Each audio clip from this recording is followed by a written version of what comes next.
Okay guys, welcome back to the channel. Chris Cohen here with you on CC's Aquatic Adventures, and you're looking at my pond.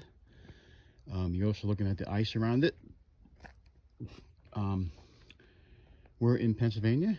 We're bracing for a big storm coming up here tomorrow.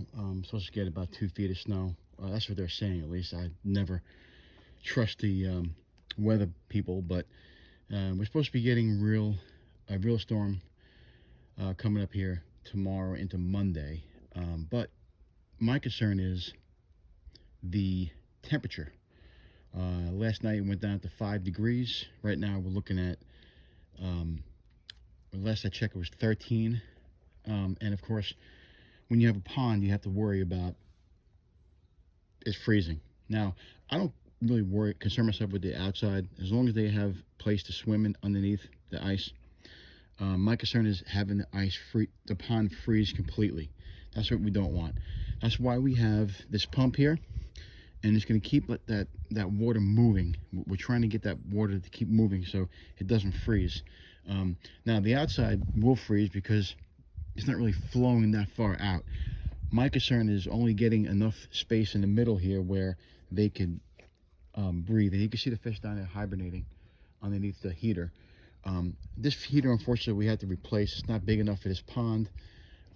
This is a 1,500 gallon pond that we actually estimated ourselves. That's for a 500 gallon. So it will keep the ice from completely freezing in that one spot. But my concern is we're going to have about a week or 10 days of the low being in the negative overnight. So that's my concern right now. So when you have a pond, of course, that's going to be your concern. You really can't keep a heater because you don't want to use too much electricity. I'm already running a pump, and you don't want to overload the circuit either. So what I'm going to do is I'm going to get another one of these here on Wednesday. That'll be in the middle of the week, and we'll see how this heater does. But I think with the heater and the pump, I think we should be okay. But again, this is the first time I remember that we've had this elongated period of negative temperature.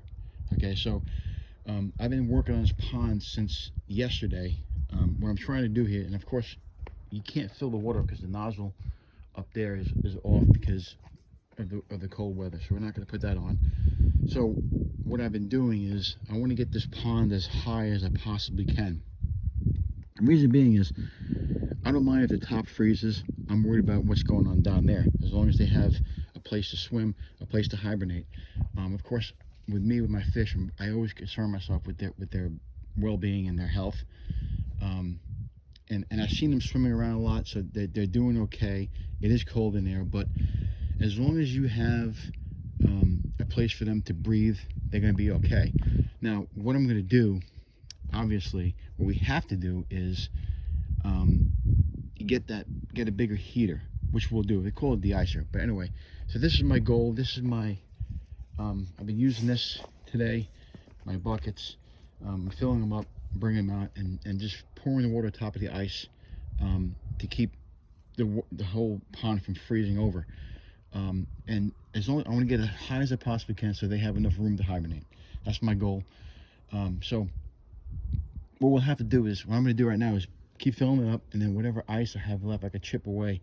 I want to chip as much ice as I possibly can today. And that's only because my concern is the whole pond freezing. Now, when you get some ice like this, that means that's frozen solid. Okay. Now, if you look underneath here, some of this stuff is, the water is still moving, which I'm okay with.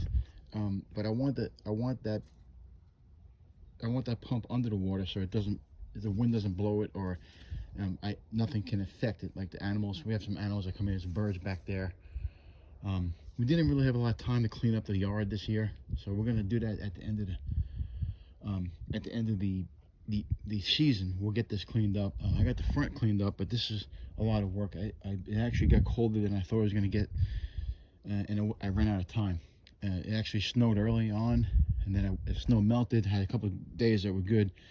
I cleaned up a lot of the yard, but then it got cold again and it snowed again. So this winter's been kind of rough. So as you can see, these fish are hibernating. So I'm gonna get to work on this. I just want to show you guys what the pond looks like when it's freezing outside, and I'll do update videos during the week and show you if we had success or not.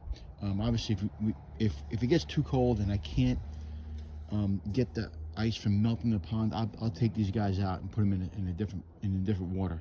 The only problem with that is that if they're in hibernation mode, their bodies have to adjust to the new temperature. So that's also dangerous to do too. So I may just keep them in here. I'm gonna fight to keep this pond where it's not shallow. I want the pond to be at least 2.5 feet deep. I measured it the other day. I think we were at about 1 7/8 around there. We want a little higher than that. So I'm gonna keep messing with it. I'm getting cold out here, so I'm only gonna do a short video. I'm gonna do an update on the fish room too next, but I just wanted to show you guys this. I'm gonna go inside right now because I'm gonna get warmed up before I do anything with this pond, because it's cold out here, and I'm only wearing a sweatshirt. Anyway, we'll get back to this. You can see the fish in there, doing good. They're alive. They're hibernating. They're breathing. They're just probably really cold, but that's something apparently their bodies adjust to. We also got to get in here. We'll have to get this pond cleaned up and through the waterfall. You see, we got a lot of work to do when the winter is over, into the spring. We're gonna have to get in here and get a vacuum and probably suck all the water out of here and then refill it. I want to redo the rocks, so we got a lot of work to do for us. I'm hoping to start early this year. Last year I started too late. I'm hoping to get out here in early April or late March and get some stuff done out here, but we'll get this pond cleaned up this year. I want to see how it ran. It ran great last summer. We know we got this pump here. We may move this pump to the other side. I don't like the way the pump flows. I want it to flow that way, so all the debris goes into the filter that way. In a typical waterfall setting, this is a good, because you're not using it as a filter. I'm using it as a filter, so I'd rather have it on the other side. So I may have to move that to the other side so the flow goes into the filter and we're able to collect whatever debris that's in the pond. But we have a lot of work to do. I'm going to keep making update videos in this pond through the winter time, through this freeze spell we have, this storm that everybody knows about, and we'll keep you guys updated. But that's what we're going to do. Fill it up with water as far as it possibly can. I'm going to chip some ice away, and then we're going to keep up with getting a new heater and just make sure this pond's still running the way it's running, where it's rippling the water and it's flowing. It's got a lot of surface agitation, so there's oxygen and it's keeping the water from freezing. So we'll see how much we get done, how far we get. But let me go inside, and that's the pond update for right now, and we'll get you another update once we're in the middle of the week. All right, guys, until next time, remember, if you can't own them, rehome them. And if the pond's freezing up, make sure you get your fish in the pond ready to go for the winter, or keep updated with it. See you next time, guys.